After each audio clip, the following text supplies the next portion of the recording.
Bonjour, ici Crypto Ali, j'espère que vous allez bien aujourd'hui. Alors, sans tarder, comme d'habitude, on commence avec le prix du XRP. On va faire un refresh pour voir à combien il est. 38 cents 09. Alors, bon, on sait très bien qu'est-ce qui s'est passé hier. Il y a eu un pompe énorme et par la suite, ça l'a rechuté. OK? Alors, on peut voir 32% de baisse en 24 heures après un pompe jusqu'à 73 cents. Alors, pour ceux qui ont tradé, j'espère pour vous que vous avez fait de l'argent. Sinon, pour les autres, comme moi, qui n'ont pas participé, ben c'est juste une journée parmi d'autres où ce qu'on a vu monter nos actifs et redescendre. Alors, c'est pas plus grave que ça. Juste faire attention la prochaine fois, peut-être ne pas participer pour ceux qui n'ont pas d'expérience dans un pompe. Alors, Fiat Leak 38-24, on voit très bien là, la descente de hier matin qui a été assez solide, merci. OK. Alors, on commence ici avec le portefeuille de Jed McCaleb sur BitHub qu'on peut voir. Pour ceux qui ne le savent pas, on peut marquer ici dans la barre le mot Taco Stand. Okay, ça, c'est le nom de son portefeuille. Et on fait rechercher et comme ça, on peut voir toutes les transactions qu'il a fait. Okay? Alors moi, le but de ça, c'est pour vous montrer quelque chose. C'est pour vous montrer un peu quel genre de personnage que c'est ce gars-là.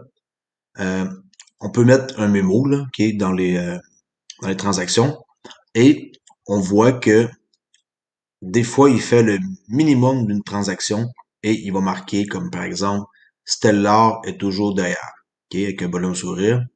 À ce point-là, là, c'est un drôle de personnage, ok. Et là, ça, c'est des transactions qui ont eu lieu. On peut tout voir au complet. Et quel genre de commentaire aussi il fait. Ici à 6h09. Dompe cette merde appelée XRP. OK? C'est assez surprenant, hein? On s'entend qu'il aime pas du tout XRP, là. Il doit avoir une histoire qu'on sait pas aussi, hein. C'est pas juste parce qu'il est fondé Stellar, il a dû se passer quelque chose qu'on ignore. Et immédiatement, un peu avant, on voit ici que il y a 304 millions de XRP, ok? Alors bon, il se moque de nous autres, ça c'est clair, là. Ensuite, ici comme message. Où est Stellar? Oh, derrière, dans la poussière de XRP. Encore une fois, un autre moquerie, ok? Et il met ça à chaque message. Sinon, il y avait un autre message que j'avais trouvé assez hilarant. Jed aime vraiment XRP maintenant. Ouais, parce que lui, qu'est-ce qui est arrivé?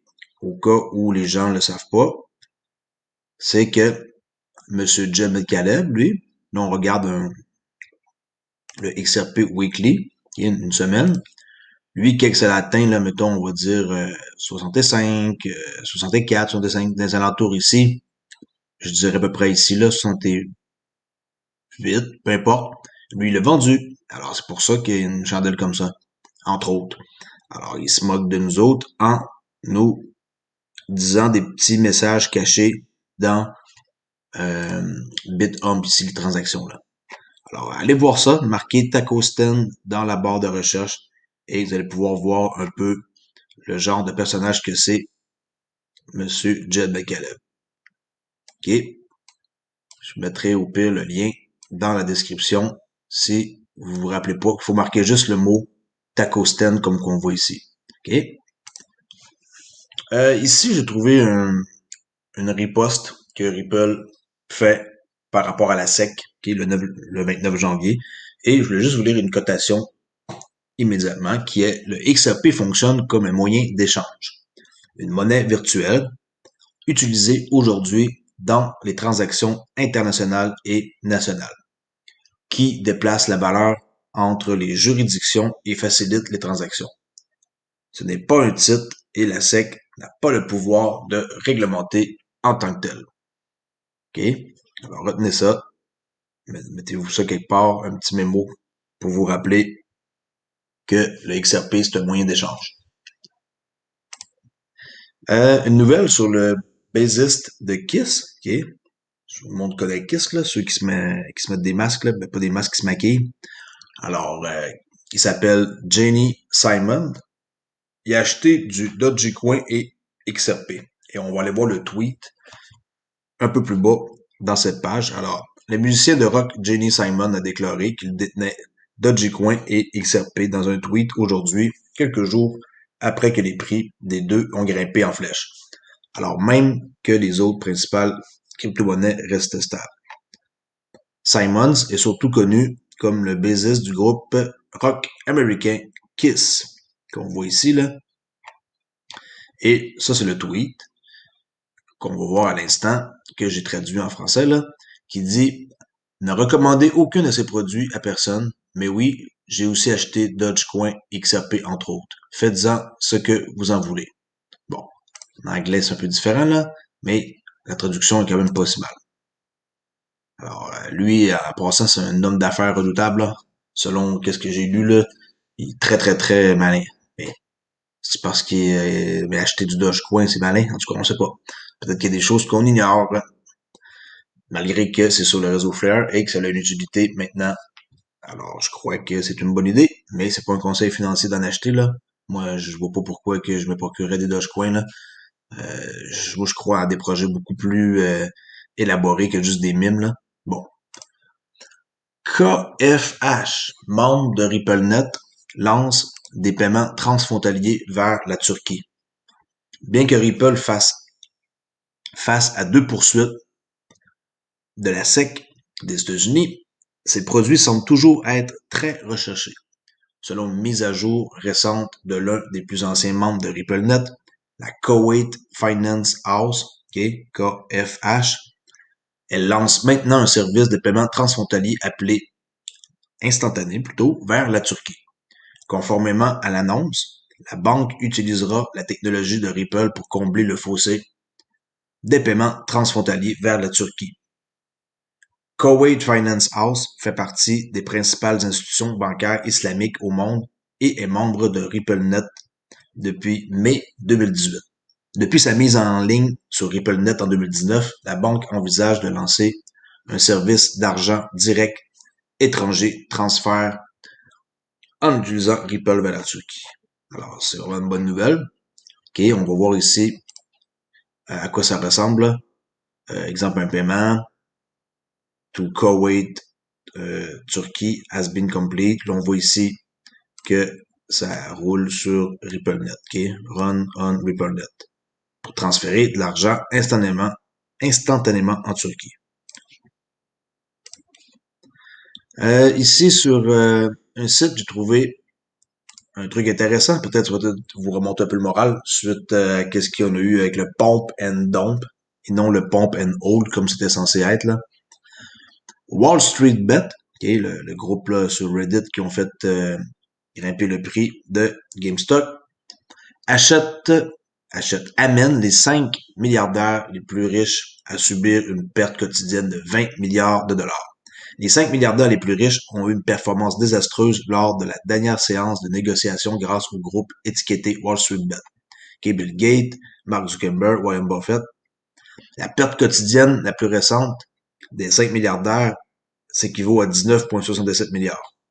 L'homme le plus riche du monde, Elon Musk, a enregistré la perte quotidienne la plus élevée, évaluée à 9,52 milliards de dollars. Wow! Le PDG et fondateur d'Amazon, lui, a perdu 1,77, qui est Jeff Bezos. Bill Gates, Bernard Arnault et les fondateurs Mark Zuckerberg de Facebook ont vu leur valeur de richesse chuter de 2,4, 3,5 et 2,4. Alors, on voit ici Elon Musk, sa valeur totale est de 190 milliards et il a perdu 9,52 dans une journée. Jeff Bezos, 188, qui le suit de très près, là. OK? Lui a perdu 1,77, pas mal moins, là. Alors, quand même, c'est assez malade de voir ça. Mais eux autres, ils peuvent se le permettre de perdre ça, là, parce qu'il y en a encore beaucoup.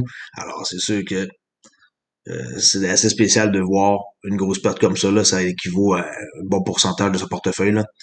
Le groupe étiqueté Wall Street Bet est un canal en passant sous Reddit, là, qui est de longue date, qui date depuis 2012, où de nombreux utilisateurs de Reddit discutent de stratégies et d'idées de trading hautement spéculatives. Ok?